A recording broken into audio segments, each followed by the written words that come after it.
ವರನೂ ಕೊಡುವುದಿಲ್ಲ, ಶಾಪನೂ ಕೊಡುವುದಿಲ್ಲ, ಅವಕಾಶ ಮಾತ್ರ ಕೊಡ್ತೇನೆ ಅಂತೇಳಿ ಇವತ್ತು ನಮ್ಗೆ ಅವಕಾಶ ಕೊಟ್ಟಿದ್ದಾರೆ. ನಾನು ಆಕಾಶದಿಂದ ಭೂಮಿ ನಿಲ್ಲಿಸಿ ಅಂತ ನಾನು ಹೇಳಿಕೆ ನಾನು ತಯಾರಿಲ್ಲ. ಆದರೆ ನಿಮ್ಮ ಕಣ್ಣುಗಳನ್ನ ಕಾಣುವ ರೀತಿಯಲ್ಲಿ ಸಾಕ್ಷಿ ಪೀಠಗಳನ್ನ ನಿರ್ಮಾಣ ಮಾಡಲಿಕ್ಕೆ ಎಲ್ಲ ತರಹದ ಪ್ರಯತ್ನವನ್ನ ಮಾಡಿ ಮತ್ತೆ ನಿಮ್ಮ ಮುಂದೆ ಬರ್ತೇವೆ ಅನ್ನೋ ಮಾತನ್ನ ಈ ಸಂದರ್ಭದಲ್ಲಿ ಹೇಳಲಿಕ್ಕೆ ನಾನು ಬಯಸ್ತೇನೆ.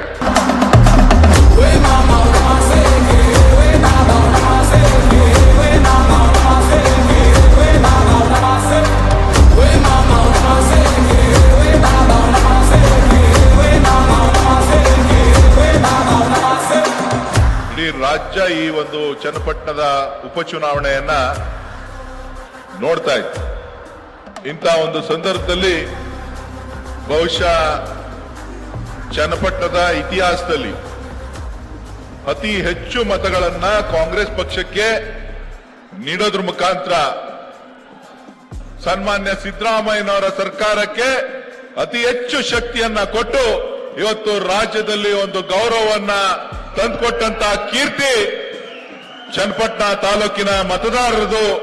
ಹಾಗಾಗಿ ತಮ್ಮೆಲ್ಲರಿಗೂ ಕೂಡ ನಾನು ತಮಗೆ ನನ್ನ ಸಾಷ್ಟಾಂಗ ನಮಸ್ಕಾರಗಳನ್ನ ಹೇಳಲಿಕ್ಕೆ ಬಯಸ್ತೇನೆ.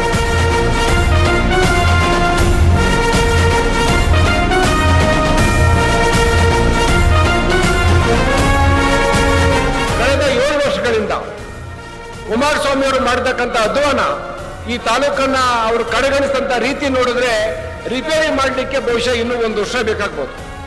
ಈ ತಾಲೂಕಿನ ಆಡಳಿತ ವ್ಯವಸ್ಥೆ ಕುಸ್ತೋಗಿತ್ತು, ಅದನ್ನ ಸರಿದಾರಿಗೆ ತರ್ತಾ ಇದ್ದೀವಿ.